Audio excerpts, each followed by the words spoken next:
Hello tout le monde. Donc Salut. bienvenue à tous pour ce deuxième épisode de KickAds. Donc voilà, deuxième épisode qu'on n'était pas sûr de faire au départ. En fait, au départ, on s'était dit tiens, on va déjà faire un premier webinar et puis on verra bien. On se fixe pas de règles. Et faut dire, enfin, je pense pas exagérer en disant que le premier épisode a cartonné. On a eu, je sais plus, 320 ou 330 inscriptions, des super retours en aval. Donc voilà. Et puis même nous, je pense qu'on a plutôt kiffé. Hein, je sais pas ce que vous en dites. Enfin moi, en tout cas, ça m'avait bien plu.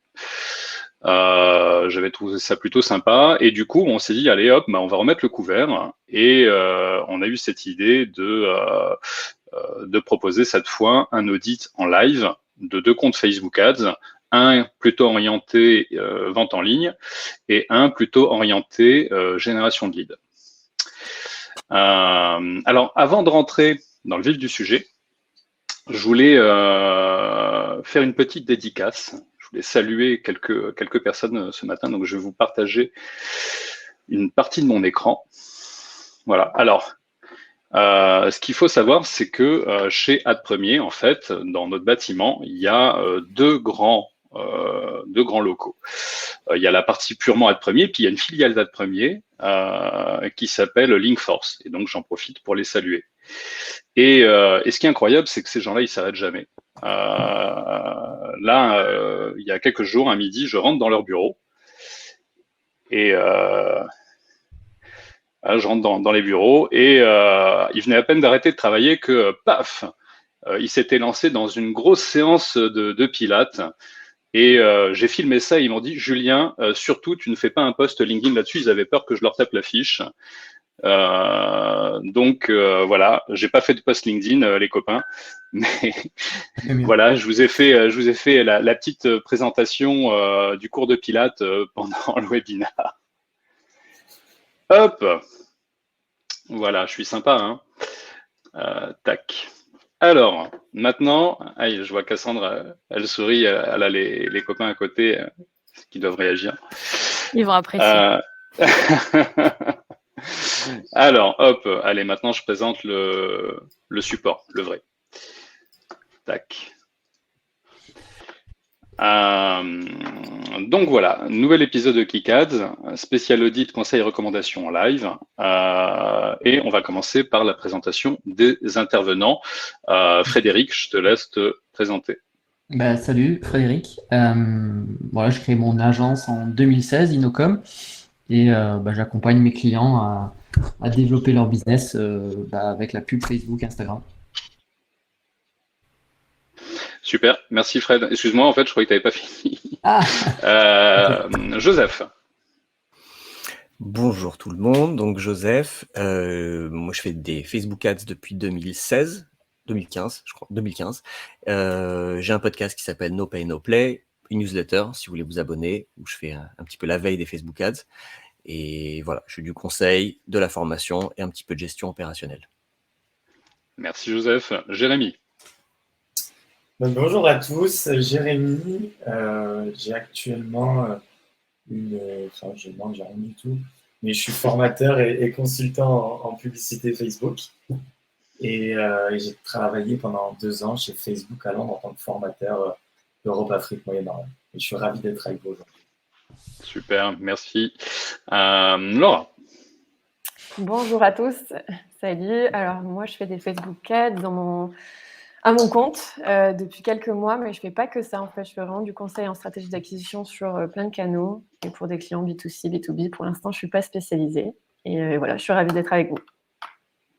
Merci Laura. Théo. Hello à tous, moi c'est Théo, du coup j'ai monté Kudak et je fais à peu près pareil que tout le monde ici, donc la gestion de campagne Facebook et Instagram, et nous on fait aussi toute la créa pour nos clients. Voilà. Super, merci Théo. Et puis du coup moi-même, donc je suis Julien de Ménonville et ça fait 6 mois maintenant à peu près que je suis chez Ad Premier, qui est une agence média et que donc j'ai rejoint comme responsable du pôle Social Ads. Pôle Social Ads dans lequel on fait, pour être franc, 98% de Facebook Ads. Voilà. Alors du coup, j'enchaîne. Maintenant, je vais vous présenter donc les annonceurs qu'on a sélectionnés. Donc, on a pas mal de sociétés qui ont candidaté pour cet audit en live aujourd'hui. Et donc, on a sélectionné deux entreprises. Donc, je vais déjà inviter Marine et Alexandra à se présenter. Ok, donc moi c'est Marine et je suis responsable de l'acquisition chez Wikaza. Donc tous les canaux d'acquisition, que ce soit free, paid, on, off, app, web, et de l'acquisition client et de professionnels, parce que Wikaza c'est une plateforme qui permet de réserver des services à domicile. Donc on a une double problématique à la fois client et supply, donc réseau de professionnels à construire. Et on est présent en France et on s'est lancé à Londres en avril dernier. Donc voilà, avec une petite dimension internationale qui commence à grossir. Super, merci Marine. Alexandra? Et moi, c'est Alexandra. Je suis dans l'équipe de Marine, du coup, dans l'équipe acquisition chez Wikaza. Et je m'occupe donc de la partie Social Ads et CRM pour France et UK, partie client. Ok.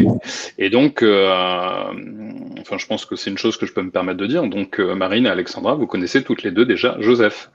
Yes. Ouais, tout à fait. On a bossé, surtout moi, Alexandra un petit peu, je pense. Ou non, peut-être Non. Directement. Ouais. En tout cas, moi, j'ai beaucoup bossé avec Joseph quand je suis arrivée chez Wikaza. Et puis là, ça faisait un petit moment qu'on ne s'était pas parlé. Donc, je suis très contente de te revoir. Oui, moi aussi. C'est super. En tout cas, je suis beaucoup plus fidèle à ton podcast, Joseph. Donc, voilà, un petit coup de pub une deuxième fois. C'est vraiment top. J'apprends plein de choses. Merci, j'en suis ravi. Et donc, full disclaimer, j'ai géré le compte Wikaza de janvier 2019 à peu près août 2020. Et ensuite, c'est Alexandra et Marine qui ont repris la main dessus. Et c'est une super boîte avec qui j'ai beaucoup aimé travailler. Donc, je suis ravi de pouvoir rejeter un coup d'œil à ce que vous faites en pub. Merci Joseph. Cassandre, je te laisse te présenter. Ah, Cassandre, il faudrait que tu réactives ton micro, ça marchera mieux. Pardon. Du coup, moi, je travaille chez Julien Chat Premier. Je suis account manager depuis déjà 4 ans. Donc, je suis principalement sur le levier Google Ads et depuis peu, donc depuis que Julien est arrivé, je me fais un petit peu la main sur Facebook Ads également. Et du coup, aujourd'hui, je vais vous parler du compte Locacase on va auditer un petit peu ce que j'ai fait. Et puis voilà. Merci Cassandre, pardon. De rien. Donc, comme je le disais tout à l'heure, cet épisode 2 de KickAds, la thématique, c'est d'auditer en live donc 2 comptes Facebook Ads, un qui est plutôt orienté vente en ligne, un qui est plutôt orienté génération de prospects. Et on va donc commencer cet épisode de KickAds avec l'audit du compte Wikaza. Alors, wikaza.fr, Marine ou Alexandra, je vous laisse voir laquelle de vous deux a envie de nous parler un petit peu de la société, nous expliquer un petit peu, les services proposés, son fonctionnement, etc. Ouais, pour la société, je peux présenter et puis Alexandra parlera pour le compte plus particulièrement. Allez, ça marche. Donc Wikaza, ça a été créé, on a fêté nos 5 ans là, ce mois-ci. Donc, création en 2016. Et on propose actuellement 6 services à domicile. La particularité, c'est qu'on peut réserver donc, ces services en 2 clics. Et puis, même pour le jour même, pour dans 2 heures, quand là où le réseau est bon, le réseau professionnel est bon, donc à Paris, par exemple. Et on propose donc les 6 services suivants. 3 services bien-être, donc massage, même 4 bien-être, massage à domicile, esthétique à domicile, coiffure à domicile et coach à domicile, coach sportif à domicile. Et on a 2 services annexes de garde d'enfants et de ménage à domicile. Voilà, c'est une grande offre de services. On commence à être assez complet. Enfin, il y en a toujours d'autres à lancer, mais ça commence à être assez intéressant. Et donc, on a une clientèle qui est toujours, on va dire, un cœur de cible clientèle. C'est une femme 25-35 urbaine qui va utiliser ces services un peu en last minute soit en dépannage, soit de manière régulière aussi pour le ménage, par exemple, ou l'esthétique, qui a une forte récurrence. Voilà, pour les services. Et donc, comme je disais tout à l'heure, on s'est lancé à Londres aussi récemment, mais c'est pas tellement l'objet de l'audit, mais c'est intéressant aussi de tester les Facebook Ads sur un autre pays. Voilà pour la présentation. Merci Marine. Alexandra, tu voulais ajouter quelque chose? Non, c'est très clair. Super. Bah, écoutez, parfait. Dans ce cas, rentrons dans le vif du sujet. Tac. Alors, avant de passer à cette slide, j'ai donc préparé différentes slides sur lesquelles on n'a pas eu le temps de beaucoup échanger avec la team Wikaza. Et du coup, je ne sais pas si dans les slides que j'ai préparés, il n'y a pas des infos un petit peu touchy. Donc du coup, j'avance à tâtons. Marine, tu me diras si je switch vite fait sur la slide suivante, ni vu ni connu. Ça Hop. Donc, brief. Alors, du coup, Marine, j'ai repris le brief que vous nous aviez transmis, Alexandra et toi, pour nous parler un petit peu du compte tel qu'il existe aujourd'hui. Alors oui, je précise, pour des raisons évidentes de protection de données, Marine n'a pas souhaité qu'on montre directement le compte. Par contre, ce qu'on a fait, c'est que, évidemment, donc chaque intervenant de la team KickAds a pu y avoir accès et a pu le passer en revue pour identifier des axes d'amélioration. Et du coup, on a ce brief et les objectifs que la team acquisition de Wikaza cherche à atteindre pour pouvoir expliquer un petit peu le contexte et où est-ce qu'on cherche à aller. Donc voilà. Du coup, je reviens sur le brief. Je te laisse éventuellement le commenter, Marine ou Alexandra. En deux mots, ouais. Donc, on va dire que le 90%, enfin la grande majorité du spend sur Facebook, c'est pour de l'acquisition client. Avec donc 3 types de campagnes. Un premier type de campagne qui vise à acquérir de nouveaux clients. Donc, c'est pas de la conversion simple sur notre site, c'est vraiment de la conversion générée par des nouveaux clients qu'on ne connaît pas déjà. Et puis deux autres campagnes, donc une campagne de retargeting qui va essayer de recibler les gens qui sont venus sur notre site qui ne sont pas déjà clients, donc pour les faire, pour appuyer pour aider à la conversion de la première campagne dont je parlais. Okay. Et un troisième type de campagne qui est microscopique dans le compte, mais qui rapporte quand même un beau volume de conversion, donc qu'on peut mentionner ici, qui est plus du repeat. Donc, c'est la conversion de nouvelles conversions sur des clients qu'on connaît déjà. Voilà. D'accord. Ok. Justement, je me posais la question quand j'avais lu le brief et que j'avais vu campagne de repeat. Moi, c'est pas une expression que j'emploie, alors du coup, je me demandais ce que vous entendiez par repeat. Ok. Super. Donc, ensuite, il y a une dimension campagne web pro. Tout à fait. Et donc, plus petite campagne en termes de volume. On cherche à acquérir des leads et pas des conversions. On teste différentes manières, du lead form intra-Facebook ou bien du renvoi sur la page d'inscription sur notre site. Enfin, parfois les deux. On se cherche encore un peu là-dessus. Et du retargeting, donc des gens qui auraient visité notre page d'inscription website et qui ne seraient pas devenus, qui ne se seraient pas inscrits en fait. Donc du retargeting, voilà, c'est un peu la même logique que précédemment. D'accord, ok. Ensuite, vous avez des campagnes d'app 100% clients. Alexandra, je te laisse présenter. Yes.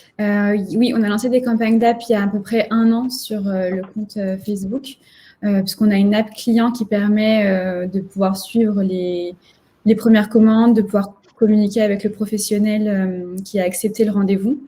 Donc, on a des campagnes d'acquisition et un peu sur la même stratégie que sur du web. On a des campagnes d'acquisition pure, donc pour faire connaître l'application à des personnes qui ne connaissent pas du tout, via du lookalike, des audiences sans ciblage. Et ensuite, des campagnes retargeting, donc des visiteurs app ici, parfois web, et puis des abandons paniers et également du repeat sur des personnes qui auraient déjà l'app et qui auraient déjà donc commandé chez Wikaza. Ok, super. Donc, effectivement, je vois campagne d'acquisition actuellement off à cause d'un problème de performance en lien avec iOS 14. En parcourant un peu le brief, en échangeant avec vous, en parlant de vos objectifs, j'avais l'impression que même s'il y avait différents points sur lesquels vous cherchiez de l'optimisation, il y avait quand même un gros facteur iOS 14 finalement. Exact. Ouais, complètement. Ouais, carrément. Ok. Ensuite, vos KPI. Donc, comme disait Marine, le principal KPI qu'on va regarder sur les campagnes d'acquisition, c'est vraiment le premier achat. Donc, pour nous, nos campagnes d'acquisition, elles cherchent vraiment du nouveau client. Okay. Et ensuite, sur les campagnes repeat, donc c'est du purchase classique. Ok. Pour l'instant, pour moi, c'est clair. Au niveau de la team KiCads, pas de questions particulières, tout va bien? Tout va bien. On continue. Hop, donc les récentes optimisations que vous avez effectuées. Yes, on a fait un petit travail de restructuration il n'y a pas si longtemps, donc pour essayer de réduire le nombre de campagnes qu'on avait, pour avoir plus de volume au sein d'une même campagne. On a passé nos campagnes qui n'étaient pas encore au budget d'optimisation au niveau de la campagne, on les a passées au niveau campagne pour que ce soit plus simple pour l'algorithme. Et un petit peu le même travail sur les ad sets qui pouvaient avoir des audiences qui se chevauchaient, par exemple. On a essayé de les regrouper au maximum pour qu'il y ait plus de volume. Et une dernière aussi sur effectivement qu'on n'avait pas mentionné notamment sur tout ce qui est retargeting, on a vraiment essayé aussi d'élargir les fenêtres de retargeting. Enfin, en fait, juste de faire grossir les audiences d'une manière ou d'une autre. Donc, soit en élargissant les fenêtres de retargeting, soit en regroupant du retargeting. Enfin, on l'a pas forcément encore fait, mais on y a pensé sur des univers qui se ressemblent, comme l'esthétique et la coiffure, par exemple, les regrouper ensemble. Parce qu'en fait, on a observé une grosse perte de volume d'audience, qui fait que nos CPM ont explosé, et c'est probablement à mettre en relation, avec iOS 14, par exemple. D'accord. Avant de passer à la slide suivante, là, vous parliez de retargeting. Et du coup, j'avais une question sur votre manière d'aborder le retargeting, parce que je crois que, comme moi, il y a un certain podcast que vous suivez assidûment. Et depuis que je suis ce podcast, quand j'entends le mot retargeting, je ne peux pas m'empêcher de penser tout de suite retargeting séquentiel. N'est-ce pas, Joseph? Est-ce que le retargeting séquentiel, ça fait partie de votre méthode de retargeting?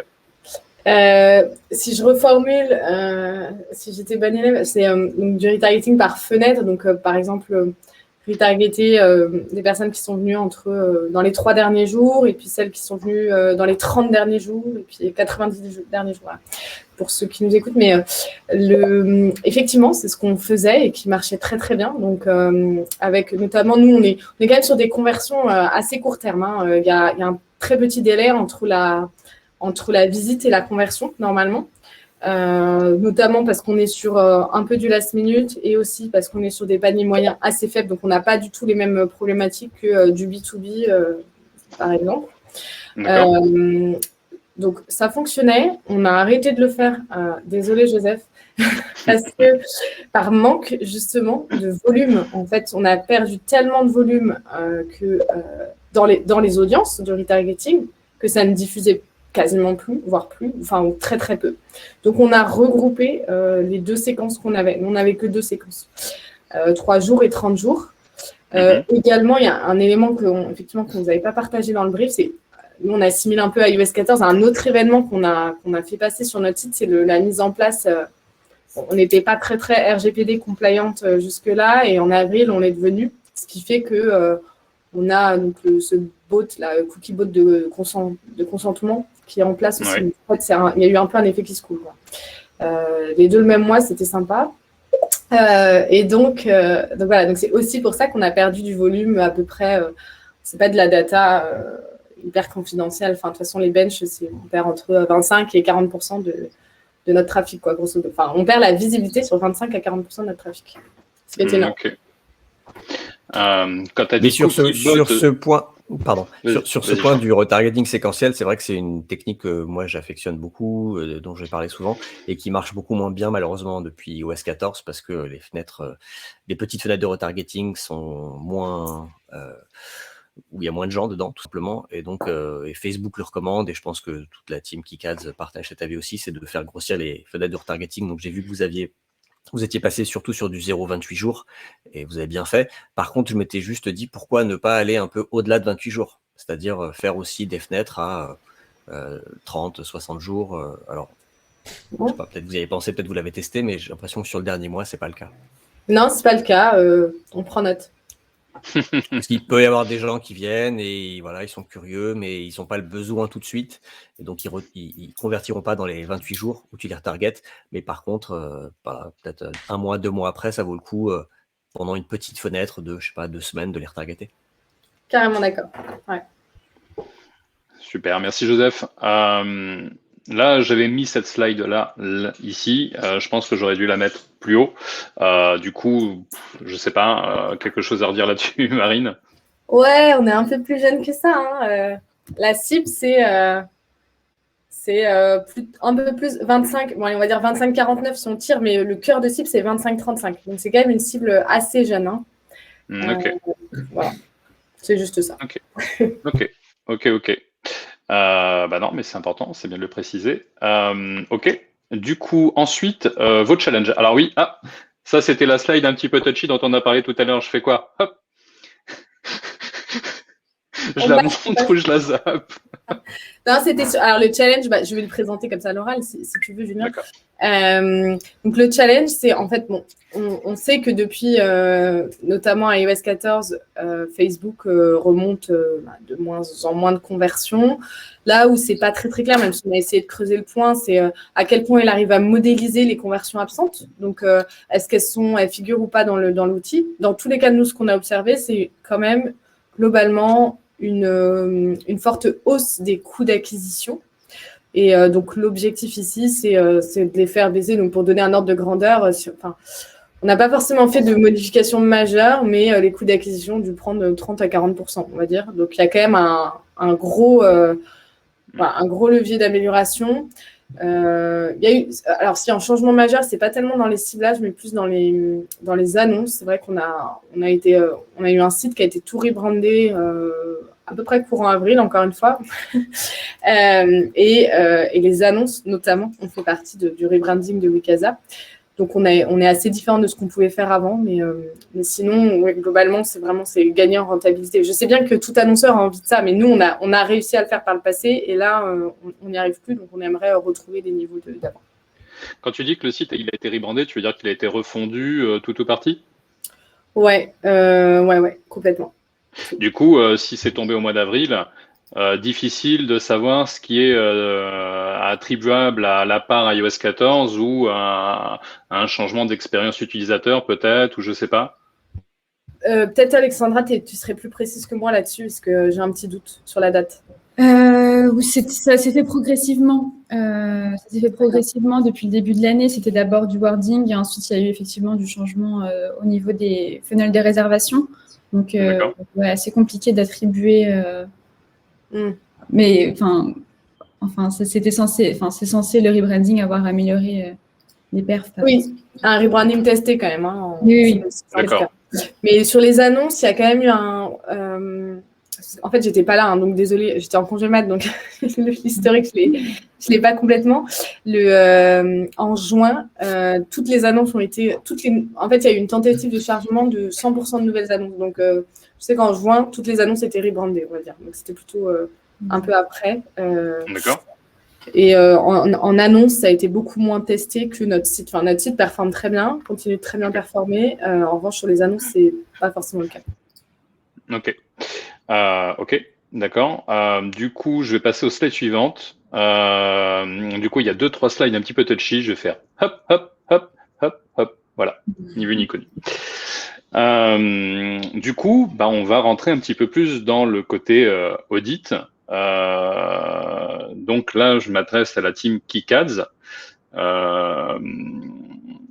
Qui a envie de prendre la parole parmi ceux qui ont eu l'occasion d'explorer un petit peu le compte Wikasa, de regarder un petit peu ce qui avait été fait, donc la structure du compte, la manière dont sont structurées les campagnes, les adsets, les audiences, le contenu publicitaire également, hein, les créas, la partie copywriting, etc.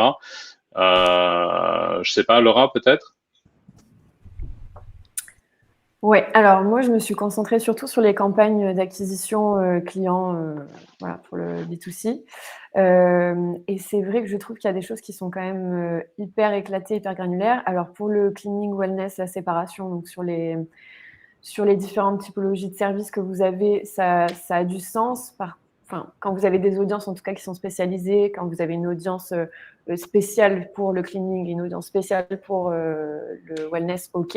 Par contre, il y a des audiences qui, pour moi, auraient pu être, comment dire, il y aurait pu avoir un regroupement au niveau des créas, etc. Et notamment sur tout ce qui est audience, alors comment vous appelez ça, vous, sans ciblage ou sans filtre? Le large, peut-être? Oui, voilà, c'est ça. Ouais. Les audiences larges, des choses comme ça où c'est pas spécifique. En fait, je pense que il n'y a pas forcément besoin de segmenter par typologie de service que vous présentez. Voilà, le fait d'être trop granulaire comme ça, je pense que ça peut être amélioré, ça peut être revu. Et pareil pour le remarketing. Là, on parlait de segmentation, enfin en fenêtre, etc. Je suis de l'avis de Joseph d'être beaucoup plus large. Comme vous l'avez dit, en fait, le fait d'avoir été restrictif à un moment encore plus que vous l'êtes aujourd'hui, ça vous a fait perdre du volume de trafic, enfin du volume d'audience. Et là, c'est vrai que vous avez des audiences qui sont quand même pas très grosses, donc c'est un peu dommage. À voir à quel point en fait la segmentation sur le remarketing au niveau des services que vous proposez a du sens ou pas aussi. Et après, sur les créas, moi, je les trouve assez bien. Elles sont assez diversifiées. Il y a des UGC, il y a des Lilu, il y a vraiment des choses qui sont intéressantes. Mais je pense que voilà, il y a des choses qui peuvent être identifiées et déclinées beaucoup plus et aussi spécifiques. Là où je ferais plus de spécificité, peut-être, c'est justement dans le remarketing, avoir des messages beaucoup plus différenciés que sur l'acquisition. Là, on voit qu'il y a des messages qui se recoupent entre l'acquisition et le remarketing. Là où moi, j'ai plus l'habitude de faire des messages complémentaires, d'appuyer un peu plus sur les personnes qui vous ont déjà vu. Voilà. Si je peux me permettre de rebondir. Ouais. Merci beaucoup, Laura. En remarketing, est-ce que tu vois du contenu un peu plus... parce que nous, on sait où sont les points de friction dans le funnel. Pourquoi dois-je rentrer ma carte bleue alors que je vais payer qu'après la réservation? Est-ce que je peux choisir mon professionnel qui va venir chez moi? Ce genre de questions, on les connaît, on les a listées. Est-ce que tu verrais du contenu un peu de réassurance pure sur les top points de friction en retargeting ou du contenu plus... moi, je vois des acteurs qui font... c'est franchement, par exemple, Murphy, ils font du contenu, le top 5 des conseils pour entretenir votre lave-linge, ce genre de choses. Ouais. Alors, il y a deux possibilités d'ailleurs, c'est ce que vous avez fait. Il y a une campagne de remarketing où vous avez mis plus des je crois que c'est des pubs télé, donc c'est beaucoup plus branding, donc ça va un peu dans ce sens-là. Moi, je trouve ça intéressant. Après, je comprends pas vraiment le choix. Pourquoi cette campagne, pourquoi cette audience-là avoir mis ça? Je sais pas si tu peux me spécifier un petit peu plus pourquoi avoir mis. Donc, je précise parce que vous n'avez pas le compte sous les yeux. Mais en gros, il y a une campagne des personnes qui ont vu les vidéos et qui ont visité et qui sont pas allées, qui n'ont pas ajouté au panier, si je comprends bien. Et là, dans cette audience-là, il y a un message plus branding. C'est votre vidéo télé, c'est ça, si je comprends bien? Ouais, c'est possible. Franchement, je ne sais pas s'il y a vraiment une raison. On a fait beaucoup de changements dernièrement et il y a des trucs un peu crades. Ok.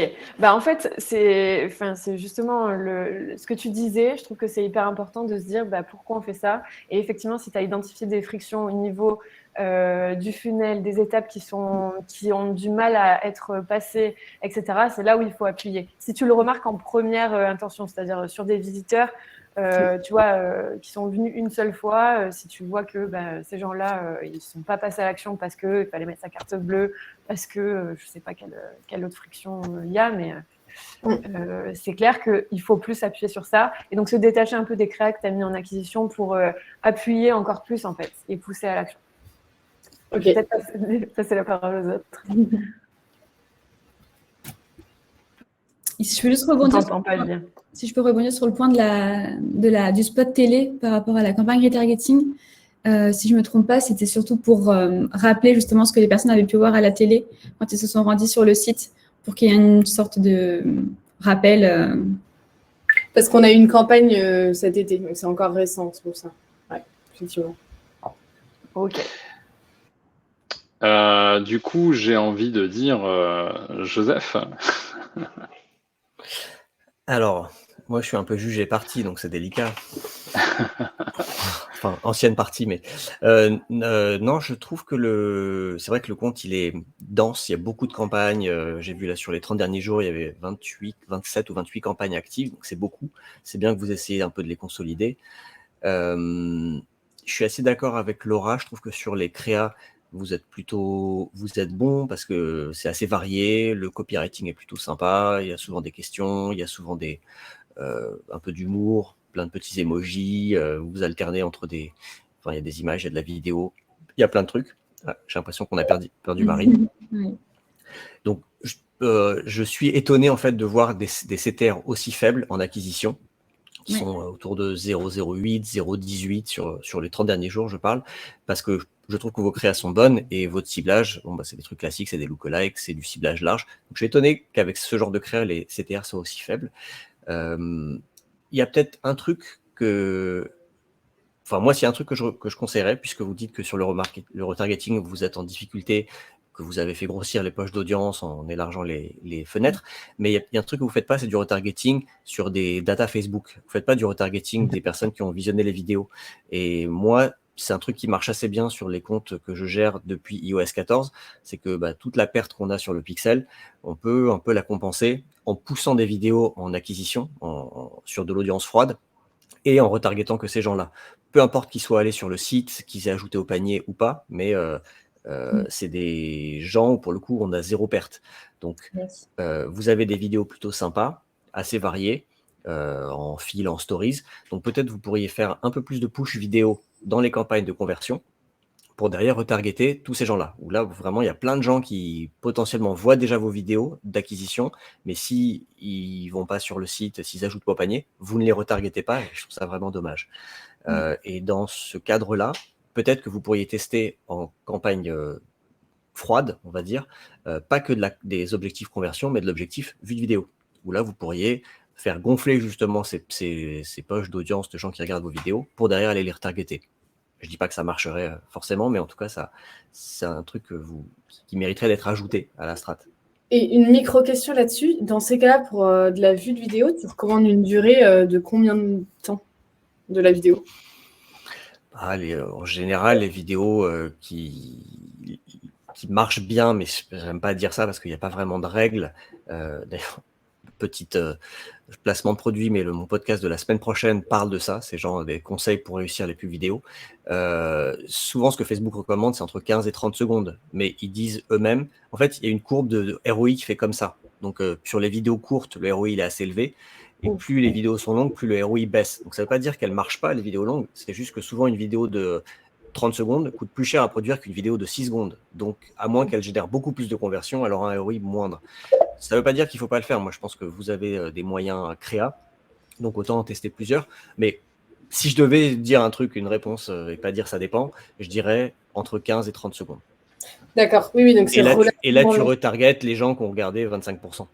D'accord. Ah oui, 25. Sur 30 secondes, ça fait 7 secondes. C'est la durée moyenne de visionnage. Enfin, c'est mon avis, je serais curieux de savoir ce que Jérémy ou Laura ou Julien, Frédéric en pensent. Jérémy, vas-y, on t'écoute. Oui, non, mais ça commence bien.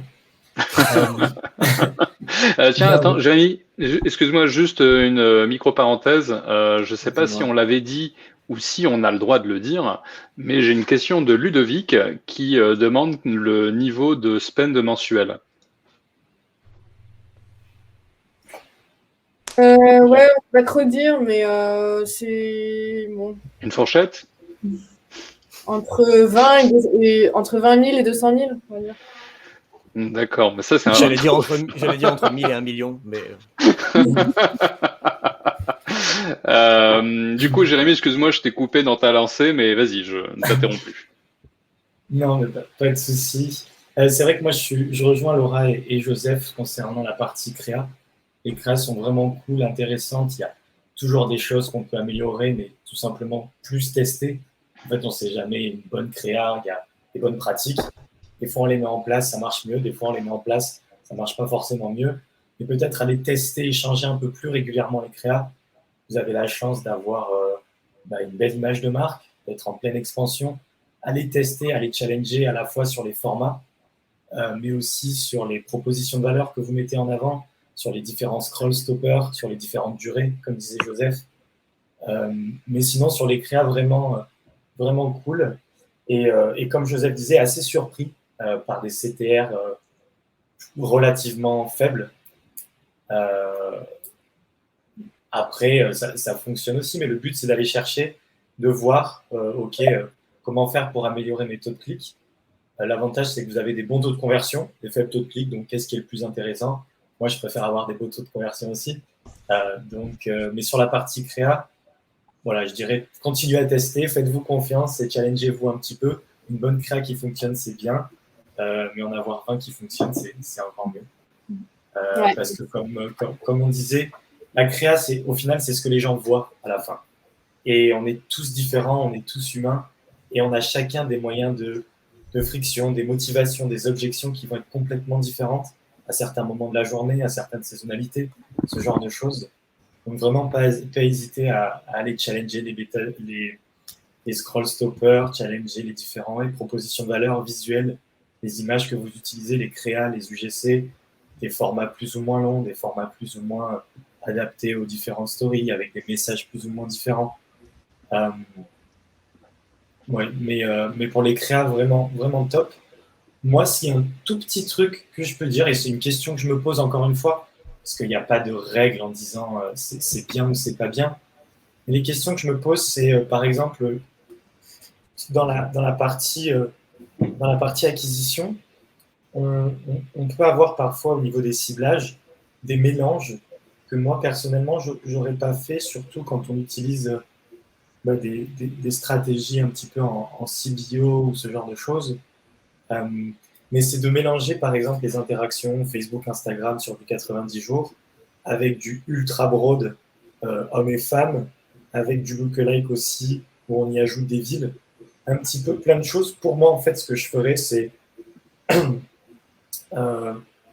simplifier un peu toute cette structure qui est très bien, mais qui pour moi nécessite d'être un petit peu plus boostée par campagne pour donner un peu plus de marge de manœuvre à l'algo. Et notamment, comme disait Laura, sur la partie retargeting, c'est pas parce qu'une personne va visiter, par exemple, une catégorie spécifique que c'est pas inintéressant de lui montrer autre chose, que ce soit un peu plus branding, un peu plus général, un peu plus spécifique. Mais ça reste un intérêt qui est fort et pas forcément dire ils ont regardé un truc pour le coiffeur, je leur mets que des trucs coiffeurs ou ce genre de choses. Mais juste pour le mélange, en fait, si on redécompose par campagne, en fait, on va se retrouver encore avec un nombre de campagnes qui explose. Donc, effectivement, on avait regroupé différents assets qui ont a priori un peu rien à voir, mais justement pour laisser l'algo optimiser en CBO, comme Alexandra a expliqué, c'était vraiment la raison. Oui, non, c'est ça. Et c'est, en fait, pour toutes les campagnes de retargeting, moi, ce que je dirais, c'est simplifier un petit peu de cette structure. À la limite, les avoir tous au sein d'une même campagne. Après, avec des adsets plus ou moins différents, et pas hésiter à mélanger un petit peu les créas, parce que ça fait pas mal de surprises et ça évite d'avoir des budgets assez faibles au final et de ne pas laisser trop la main à l'algo sur des campagnes de retargeting. Et en parlant de retargeting, on a une question, alors j'espère que je prononce bien, Eiki, une question de Eiki qui est avez-vous eu des campagnes de retargeting avec une fréquence d'annonces assez élevée et ainsi le CPA beaucoup trop élevé? Ouais, c'est une très bonne question. Effectivement, en fait, la fréquence, on la suit vraiment de près. On va dire qu'on est OK. Alors, je pense que ça dépend de chaque annonceur, mais nous, on est OK avec une fréquence qui est aux alentours de entre 6 et 8 par semaine sur 7 jours glissants, parce que c'est à peu près 3 fois la fréquence qu'on va observer sur nos campagnes d'acquisition. Donc, on a envie de surpressuriser par rapport à de l'acquis pur, mais on ne veut pas être à 15 non plus. Et donc, le budget de la campagne de retargeting va baisser si le CPA baisse ou si la fréquence augmente trop, en fait, dans tous les cas. Donc, nous, on n'a pas eu j'ai envie de dire, autrement formulé, c'est qu'on n'a pas trop dépensé en retargeting. Non. Ok. Merci Marine. Est-ce que du coup, je vais repartager ma petite slide. Hop. Voilà. Est-ce que au sein de la team KickAds, soit Joseph, soit Laura, soit Jérémy, toi Fred, je sais que tu as eu moins l'occasion d'explorer le compte Wikasa, toi tu vas plus te positionner sur le compte LocaCase. Du coup, voilà, Joseph, Laura ou Jérémy, est-ce que vous avez quelque chose à ajouter pour un petit peu conclure sur l'audit du compte Wikasa? Ou peut-être que vous estimez avoir déjà dit tout ce qu'il y avait à dire. C'est vous qui voyez. Moi, j'ai deux petits trucs à dire. Il y en a un, c'est vraiment à la marge. J'ai remarqué sur certaines de vos pubs, il n'y a pas de titre dans la pub, ce qui fait que le titre est automatiquement généré par Facebook. Le titre, donc c'est donc ce qui est sous l'image. Et donc, en titre, il y aura juste marqué Wikasa. Et dans la description, le champ encore en dessous, encore plus petit, il y a marqué site web. Voilà, en regardant un peu les pubs, je suis tombé 2-3 fois sur des pubs comme ça. Donc, peut-être faites attention parce que mettre Wikasa en titre, ça n'apporte rien. Puisque les gens verront déjà Wikasa sur le logo, enfin partout. Yes. Autant servir de cet espace pour dire un truc, faire du copywriting, quoi. Mais c'est vraiment à la marge. Et l'autre truc que j'allais vous demander, c'est est-ce que vous avez déjà mis en place un catalogue produit, mais donc dans votre cas, un catalogue service pour faire des campagnes vente catalogue produit? Yes, c'est un très très bon point. Non, mais j'aimerais bien le faire. Ouais. C'est un truc qu'on a en stock. Parce que comme votre gamme de prestations s'étoffe au fur et à mesure, ça pourrait permettre, ça ira aussi dans le sens de la simplification des campagnes, parce que vous pourriez avoir une campagne de retargeting qui tournerait en dynamique et qui montrerait à la personne qui a regardé le massage suédois, une pub massage suédois, enfin, dans un carousel. Carrément. Je sais pas ça mériterait. Ouais, non, mais je suis complètement d'accord avec toi, surtout que c'est. Notre compte manager nous a redit récemment que c'est des campagnes qui performent super bien. Donc effectivement, il faut qu'on étudie le coût technique de mise en place. Et, mais carrément, je suis complètement d'accord. Ouais. Moi, j'ai juste une question. Vas-y. C'est juste, est-ce que vous avez essayé de un peu plus cibler les gens qui ont interagi avec la page Facebook? Parce que je crois que j'ai vu qu'un seul ensemble de pubs où il y avait ça comme ciblage. Exact, il y a une campagne, c'est un ad set qui retarget les interactions Facebook et Instagram. Et c'est quelque chose que vous avez essayé souvent ou peu? Parce que c'est vrai que ça peut pallier à la baisse des audiences de retargeting. Enfin voilà, c'était une idée. Ouais, mais ça reste assez petit comme audience en fait. Je pense qu'on n'est pas très gros là-dessus. Alors de tête, si ça intéresse, quand je dis petit, si ça intéresse les auditeurs, on doit être sur du... Ouais, voilà, on est autour de 150 000. Donc en fait, je pense que c'est petit. C'est dur à faire grossir. Et c'est d'ailleurs l'une des campagnes qu'on a passées en ad set. Parce que c'était une campagne à part entière et je trouvais ça trop petit d'avoir un spécifique pour elle. C'était chiant à suivre. Mais effectivement, si on arrivait à être plus actif en interaction sociale pure, enfin, pas paid, quoi, on pourrait faire grossir cette audience. Mais peut-être qu'il faut qu'on retarget cette audience sur des fenêtres plus longues, tester éventuellement. Pour se laisser suffisamment de temps pour parler de LocaCase, je vais conclure cet audit Wikasa avec une question d'Inès, qui est une question pour Joseph. Peut-on avoir l'avis de Joseph pour cette fréquence de 6 ou 8 semaines? Car dans un de ses podcasts, il parlait de 2 semaines, il me semble. Alors, il y a les recommandations, puis après il y a la réalité. Et donc si chez Wikasa, une fréquence de 6 à 10, ça marche, ça convertit avec le CPA qui leur convient, ben c'est ça qu'il faut faire. Il ne faut pas se fier aux bonnes pratiques. Je me souviens qu'effectivement, dans mon podcast, dans un article, j'avais parlé de 2 études que Facebook avait menées pour essayer d'étudier un peu la répétition optimale. Et il y en avait une qui datait de 2016, où il disait que c'était 2 impressions par semaine. Et il y en avait une autre qui était plus récente, en 2020, je crois, qui disait que la répétition optimale était de 5 impressions au total. Et que ça ne veut pas dire que ça ne convertissait pas au-delà, mais ça voulait dire que les conversions incrémentales au-delà de 5 impressions ne justifiaient pas vraiment de montrer des pubs plus que 5 fois. Ça, c'est des bonnes pratiques, c'est des études que Facebook mène sur des milliers de comptes.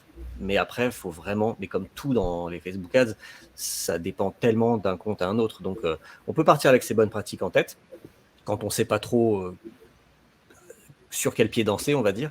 Mais si après, dans la réalité, on s'aperçoit que au-delà de 5 impressions, ça convertit toujours et qu'on est content, on peut continuer d'y aller. Après, j'irai pas sur 20 impressions sur 30 jours, juste parce que ça serait désagréable pour les gens, même si ça convertissait bien, l'expérience utilisateur serait vraiment pas bonne et l'image de marque peut-être un peu dégradée. Mais sinon, faut pas trop se fier à ces règles-là. Ouais. Et juste une question là, excuse-moi Joseph, est-ce que la fréquence, excuse-moi, c'est bien calculé au global compte La fréquence, c'est-à-dire, j'ai pas compris. La fréquence d'une fréquence de 6, c'est calculé au niveau user, au niveau utilisateur, mais peu importe la pub avec laquelle il a été ciblé ou pas.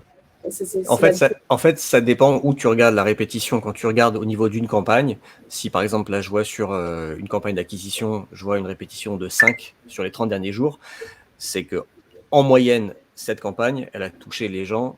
Enfin, chaque personne qui a été exposée à une pub dans cette campagne, en moyenne, a vu la pub 5 fois sur la fenêtre qu'on a définie. Mais après, si tu veux savoir au niveau du compte, tu sélectionnes les campagnes que tu veux, celles qui ont été diffusées sur la période que tu analyses, et tu regardes tout en bas. Et là, en l'occurrence, sur les 30 derniers jours, quand je regarde vos campagnes, on est sur 5,8, donc à peu près, pas loin de 6. Donc, c'est pas mal d'analyser. Moi, je n'analyse pas au niveau des pubs, mais j'analyse au niveau des ensembles et des campagnes et du compte. D'accord.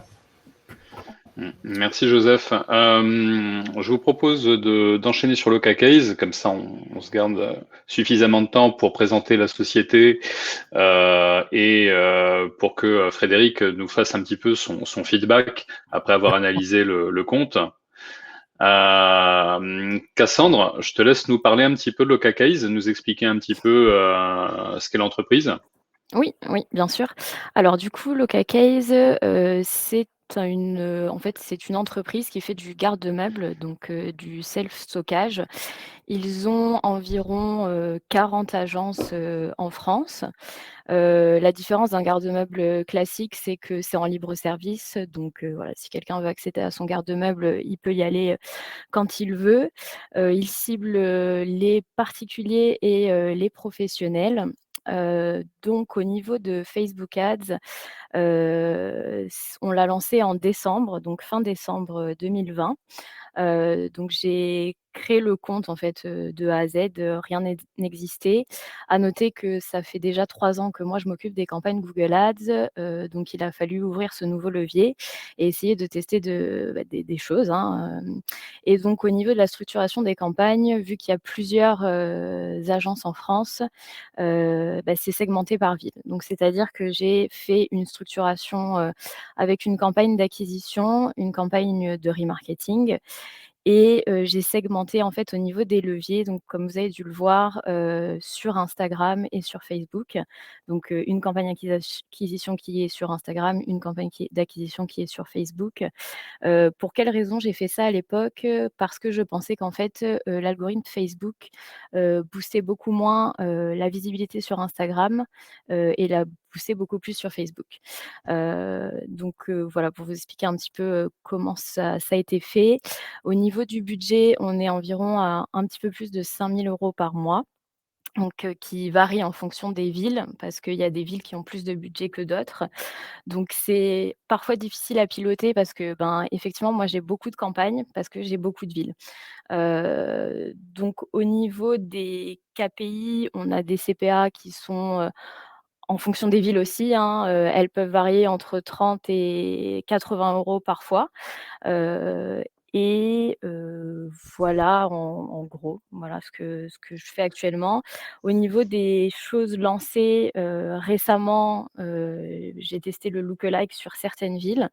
Donc en fait, je fais des tests, en fonction de ville, donc je teste pas tout d'un coup. J'essaie de voir si ça marche sur une ville et puis après je le tente, ailleurs.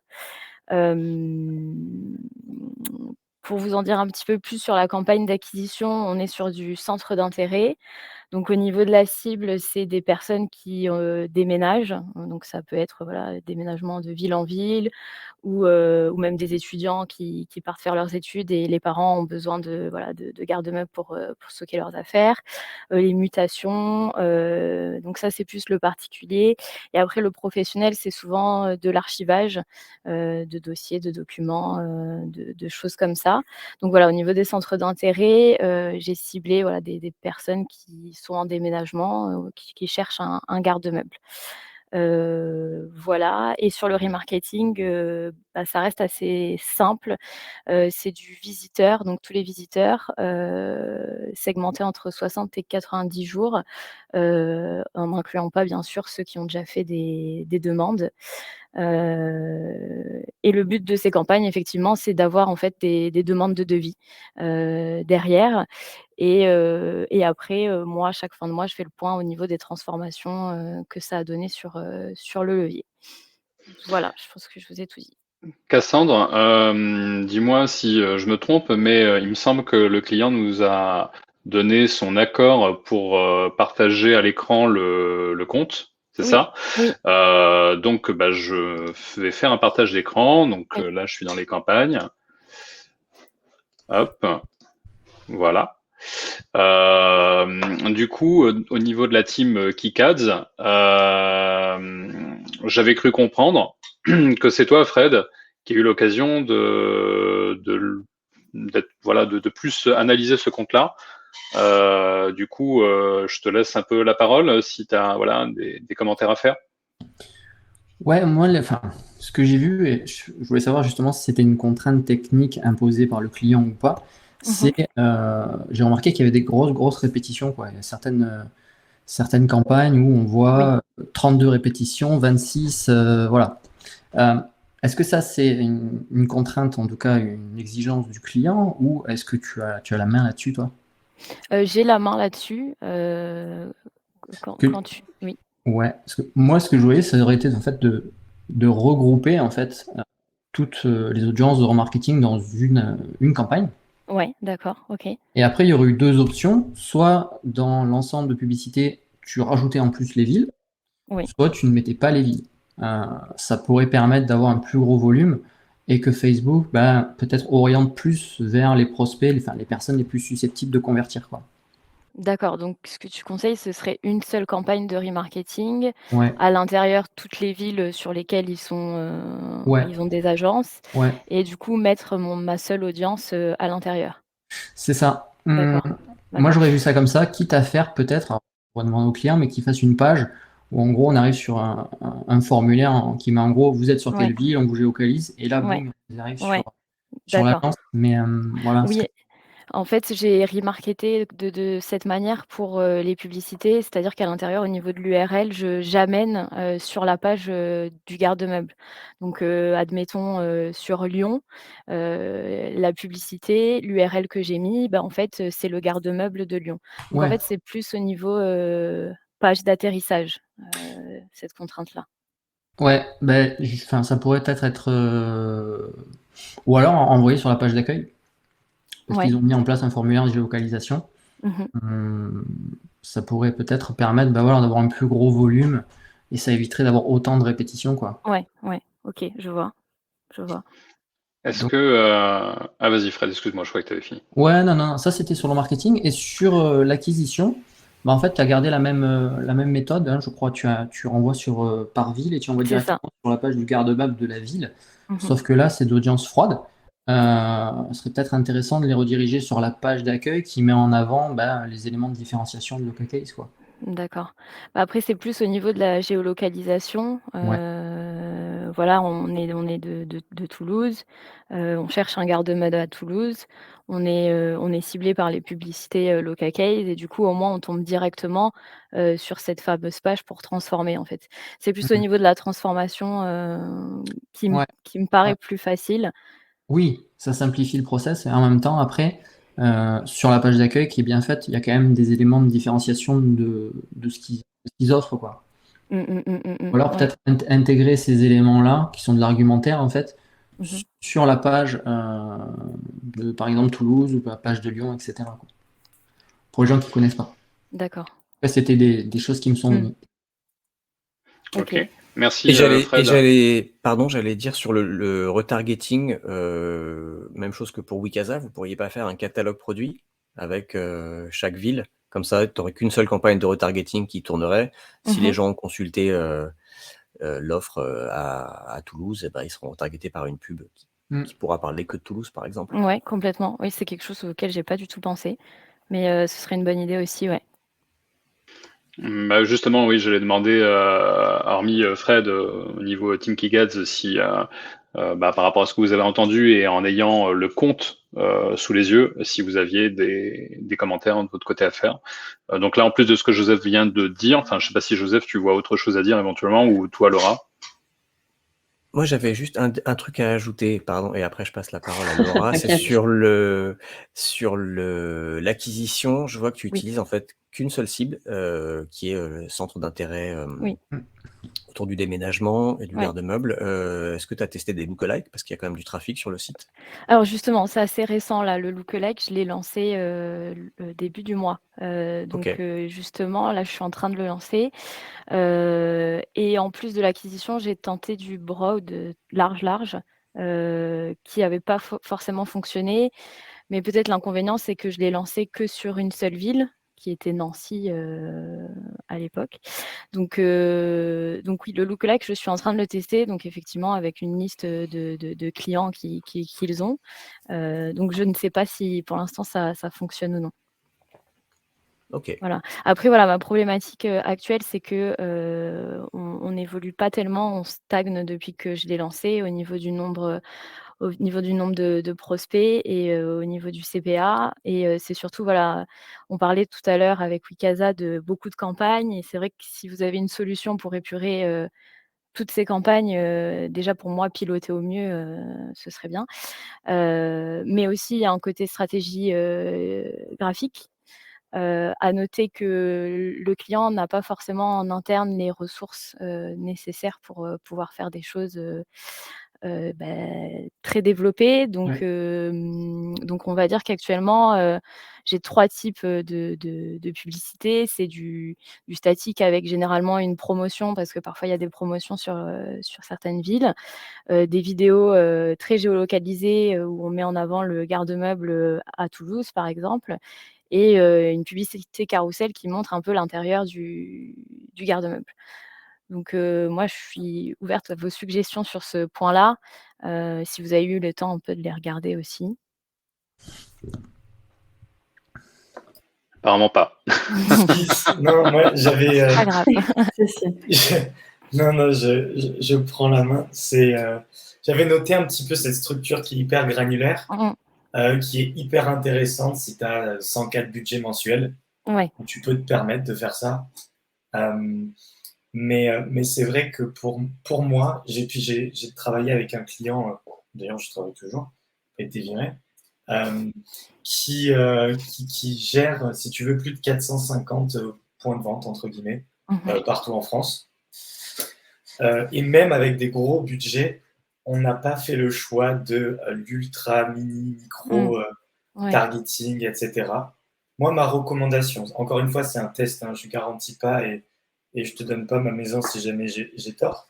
Mais c'est le fait de dire, simplifie vraiment ta structure. Ouais. Tu te fais ta campagne d'acquisition, centre d'intérêt, et comme disait Joseph, ça va te permettre comme ça de pouvoir tester aussi différents centres d'intérêt. Je Là, vois. aujourd'hui, on va au déménagement, à ce genre de choses qui sont les plus évidents. Et peut-être que tu vas tester un autre centre d'intérêt qui va mieux marcher, parfois sur 5 jours, parfois sur un mois, parfois c'est celui qui marchera tout le temps. Et au moins, tu auras la possibilité de tester et pas avec 2, 3, 4, 5 euros par jour, avec un petit peu plus. Ouais. Et donc déjà, et ce qui va te permettre aussi du coup donc, de tester tes différents centres d'intérêt pour voir ce qui fonctionne le mieux. Et en fait, de rediriger les personnes vers une créa qui n'est pas forcément ultra spécifique, mais peut-être vers une créa un peu plus générique, en mettant près de chez vous, ou ce genre de choses. Je vois. Et après, une LP où les gens rentrent leur code postal. Et une fois qu'ils ont rentré leur code postal, du coup, tu peux les rediriger, soit par email, soit par un peu comme tu veux, mais directement vers la bonne personne, vers le bon local, en fonction de la géolocalisation. Petit tips que nous, on avait testé avec un client, c'est que en fonction de là où il se situe, ça a été automatiquement le nom de la ville dans la LP. Donc ça, il vient récupérer avec l'adresse IP, avec machin, c'est du code. C'est beaucoup trop compliqué pour moi. Mais en gros, on avait fait ça et en fait, il va mettre la ville souvent à proximité d'eux et la ville où est basé l'ordinateur ou le téléphone. Et du coup, en fait, ça rend ce côté dynamique de personnalisation. Et puis en rentrant les différentes informations type code postaux, toi, ça peut t'aider après à les rediriger vers le bon local. Ok. Donc ça, c'est pour toute la partie acquisition. Ouais. Petite chose aussi que j'avais vue sur la partie, c'est des lookalikes. Oui. Du coup, tu avais gardé en fait ce côté très granulaire, ce côté très Google, entre Oui, guillemets. voilà, c'est ça en fait. C'est que je Mais réfléchis non, en Google. non, mais c'est pour ça et j'ai bien remarqué. Ouais. Et c'est pas que c'est pas bien, mais c'est qu'en fait, les budgets sont trop petits pour pouvoir faire ça. Mais c'est pareil, sur les lookalikes, généralement, Facebook recommande d'avoir une audience source, ce qu'ils disent de qualité, mais entre 1000 et 50 000 personnes. D'accord. Donc aujourd'hui, si tu vas faire un lookalike, par exemple, de tes clients sur un endroit, ça va être peut-être trop faible, en fait, pour aller cibler des personnes, sachant qu'après, en plus, tu les recentres. Donc, tu as ton 1% lookalike, en France, c'est 420 000, 460 000 personnes. Et en plus, tu remets après la ville. Donc, en fait, à la fois, l'audience source est trop faible, et du coup, très difficile de trouver des similarités entre ces audiences-là pour trouver des gens dans ces 420 000 qui sont pertinents. Et en plus, tu les rebrides après par Poitiers. Donc, encore une fois, structure très bonne, intéressante, mais juste, je dirais, avec 100K ou 200K de budget mensuel. Là, sur un plus petit budget, moi, je dis toujours en dessous de 3, 5, même 10K par mois, faire un truc beaucoup plus simple, genre maximum 5-6 campagnes. Et pareil, pas forcément splitter Facebook, Instagram. Je sais qu'on a envie de le faire parce qu'on veut faire de la pub Facebook, on veut faire de la pub Insta, mais de mon humble expérience, je recommanderais de mettre placement automatique ou au moins 4 à 5 différents placements pour pouvoir en fait toujours laisser la possibilité de réfléchir et d'avoir un peu plus de budget pour développer ça. Moi, j'ai Ah pardon, vas-y, excuse-moi, je savais que tu avais terminé, vas-y. Non, je disais simplement que j'avais fait un monologue justement. Non, mais c'est très intéressant. J'arrêtais à ce moment. Non, t'étais au top, Jérémy. Alors, j'ai une question d'une personne qui s'appelle Mathieu et que vous avez tous vu, mais vous ne le connaissez pas. Vous vous rappelez tout à l'heure de ma petite vidéo de cours de pilates.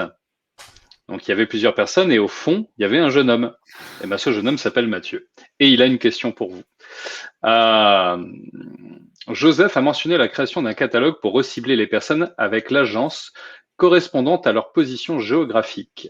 Je pensais que les catalogues étaient cantonnés au e-commerce. Est-ce que la création de ce type de catalogue se fait comme un catalogue produit ? Eh bien, c'est pas limité au e-commerce. D'ailleurs, quand tu crées un catalogue, tu as le choix déjà de choisir ton type de catalogue. Tu as e-commerce, voyage, immobilier, automobile, divertissement et médias pour des contenus en streaming, par exemple. Donc, en fait, un catalogue, c'est juste un feed fil produit que tu vas choper dans ton back-office e-commerce, je vais dire de manière générale, mais ça peut être en gros ton gestionnaire de n'importe quoi, ton gestionnaire d'appartement, de voyage ou en l'occurrence de lieux de stockage. C'est un fil, un fichier XML que tu vas intégrer, importer dans ton Business Manager, qui va recréer du coup en gros ta base de données produits. Donc c'est de l'e-commerce, oui, mais par extension, tu peux le faire sur n'importe quelle base de données produits. Merci Joseph. Est-ce que quelqu'un a quelque chose à ajouter en ce qui concerne Lokacase? Ou est-ce que Cassandre, tu as encore éventuellement une question à poser ou quelque chose à demander? Moi, ce que je pourrais dire, c'est simplifie-toi la vie, vraiment. Oui. Sur la gestion de ton compte, même pour toi, au niveau structure, tu auras plus de data. Mhm. Limite-toi à une campagne d'acquisition avec tes centres d'intérêt, quelques lookalikes, une campagne de retargeting, et puis commence avec ça, vraiment au début. Fais une belle landing page, peut-être un peu plus broad, où les gens soit choisissent celui qui est à proximité, soit en rentrant leur code postal, ça leur met directement celui qui est à proximité. Et fais beaucoup, beaucoup plus simple. Je sais que quand on vient de Google, je bossais chez Google avant Facebook, et on a tendance à vouloir faire de cette structure hyper, hyper granulaire, qui est partie aussi de chez Google, mine de rien. Mais on aime bien avoir plein de campagnes, plein d'adsets, mais parce qu'on est vraiment sur du keyword. Ouais. Là, pas du tout. Ouais. Le but, c'est de cibler une audience qui est plus ou moins qualifiée. Mhm. Et en fait, il ne faut pas oublier que la publicité Facebook, le but, c'est de créer un intérêt et de faire en sorte que les gens cliquent. Après, tout ce qui est vente, c'est sur la landing page. Donc, essayez d'aller cibler une audience assez qualifiée, sans que ce soit trop granulaire, juste pour déjà créer un intérêt et pouvoir se montrer auprès de personnes. On est vraiment sur du push. Donc, et tu vas voir, même pour toi, pour ta gestion, pour tes budgets, pour tes perfs, pour tes reporting, tu as une journée de plus après dans la semaine. Tu pourras aller au golf, par exemple. Ouais, pour piloter surtout tout ça, ça serait beaucoup plus simple. D'accord, ok. Bon, c'est très bien, très intéressant. Bon, écoutez, je pense qu'on a fait le tour, non? Enfin, sauf si quelqu'un veut ajouter quelque chose, mais voilà, je pense qu'on a pas mal, on a dit pas mal de choses. On a un petit peu dépassé, c'est pas très grave, parce que on a passé un bon moment et que quand on aime, on compte pas. Du coup, je vous remercie tous, aussi bien les intervenants de la team KickAds que nos amis les annonceurs, avec du coup Marine et Alexandra de chez Wikaza. J'espère que du coup vous repartez un petit peu plus, vous partez un petit peu enrichi de ce webinaire avec quelques idées, quelques optis qui vont peut-être pouvoir vous aider par la suite. Carrément, trop intéressant. Merci beaucoup à toute l'équipe. Merci. Et je remercie du coup aussi la team KickAds d'avoir aidé un client à être premier auprès de Cassandre. Voilà, Cassandre, j'espère aussi que pareil que tu as retenu pas mal d'infos intéressantes. Et du coup, donc merci à tous, merci aux personnes qui nous ont suivis. Et puis, sûrement à très bientôt dans un troisième épisode, un éventuel troisième épisode KickAds. Bonne journée à tous. Avant de partir, il y a Karen qui demande dans le chat s'il y aura un replay. Tu peux peut-être lui dire. Ah, pardon, je n'avais pas vu. Donc oui, effectivement, tout à fait. Il y a un replay qui est disponible pour toutes les personnes qui, à la base, sont inscrites au webinar. Et on le partagera en cas sur LinkedIn. Et puis, s'il y en a qui ont des newsletters et qui veulent pouvoir les partager dans leur newsletter, on mettra le lien, il n'y a pas de problème. Merci à tous, à très bientôt. Merci. Bonne journée. À bientôt. Merci, Bonne journée à vous, bon week-end. Salut. Au revoir. Salut. Au revoir.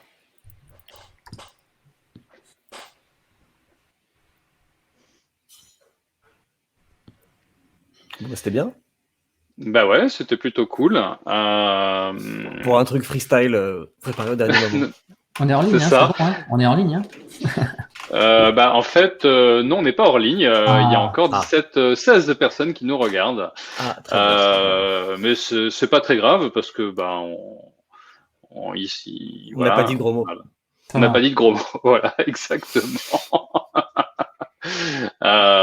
Non, mais c'était plutôt top. Moi, j'étais content de ce webinaire, tout comme du premier, qui est un exercice du coup, dans lequel je commence à prendre mes marques parce que, mine de rien, c'est jamais que mon deuxième webinaire. Donc, je suis pas encore un cow-boy du webinaire. Monsieur. Je vois bien d'ailleurs. Hein? Moi aussi, pareil. Je crois. Donc voilà, ça va au niveau de la présentation, tout ça. Qu'est-ce que vous en avez pensé? C'était très bien. Très bien, ouais. C'est super. Ouais. J'avais même pas pensé que tu ferais un truc comme ça, mais c'est cool que tu aies pris le temps de le faire. Ça posait un peu le Tu parles de la petite presse? Ouais. Ouais. Non, c'est bien, vraiment bien d'avoir fait ça. Ça faisait un petit fil conducteur. Moi, j'avais peur que ça soit un peu trop freestyle, mais du coup, c'était bien, c'était cadré. Et puis, on a tous pu parler, je pense. Ouais, complètement. Et tu vois, au début, je m'étais dit, Kikaz, ça peut être sympa si on en fait un tous les mois, mais je trouve ça un petit peu bête de se mettre une règle. Et je pense que le mieux, c'est plutôt déjà, en fait, de convenir ensemble d'une thématique et d'une date qui est suffisamment éloignée pour être sûr de vraiment être bien organisé, bien, comment dire, qu'on ait bien le temps en fait d'échanger à la fois entre nous et avec d'éventuelles parties prenantes quand on a des intervenants comme là, on a eu Wikaza et Cassandre, et même pourquoi pas échanger même sur le support, parce que là c'est vrai que j'ai fait un support que j'ai préparé un petit peu au dernier moment. Ça me semblait bien d'avoir ce fil rouge tout du long. Après, il avait rien de foufou, hein. Je l'ai fait simple en me disant le mieux est l'ennemi du bien. Au moins, il aura le mérite d'être là, c'est déjà ça. Mais c'est vrai que ça peut être sympa aussi de vous le montrer, d'avoir la possibilité d'échanger entre nous dessus, parce que pour moi, c'est pas mon webinar, c'est le nôtre. Hein, la Team Kikads, c'est les personnes qui sont dans ce petit groupe WhatsApp dans lequel on échange régulièrement. Et donc voilà. La ligue du Facebook Ads. Déjà, bravo à toi d'organiser tout ça. C'est cool. Ouais, c'est Mettre cool. l'énergie. Ça me plaît, j'aime bien. Et puis, en fait, il y a un côté à la fois, ça me fait plaisir de vous voir et de vous voir en vrai pour qu'on discute et qu'on échange en vrai, pas juste sur le groupe WhatsApp.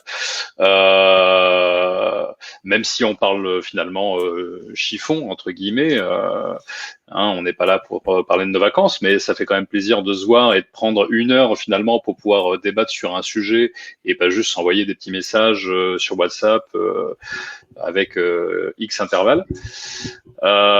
Et puis après, j'avoue qu'il y a aussi une dimension temps et disponibilité, parce que j'ai, comme Joseph, hein, je suis marié avec des enfants et j'ai le boulot à côté et je suis pas sûr que j'arriverai à trouver le temps de faire un super podcast comme No Pay No Play ou avoir un blog ultra enrichi comme Danilo peut le faire. Son blog, c'est un truc de fou.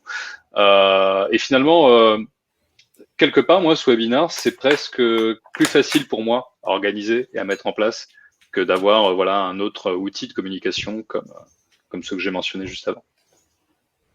Ça me va, c'est cool. Chacun fait ce qui lui convient. Moi, je pourrais pas faire des vidéos YouTube, par exemple. Voilà, je me suis dit, allez, podcast, c'est mon truc.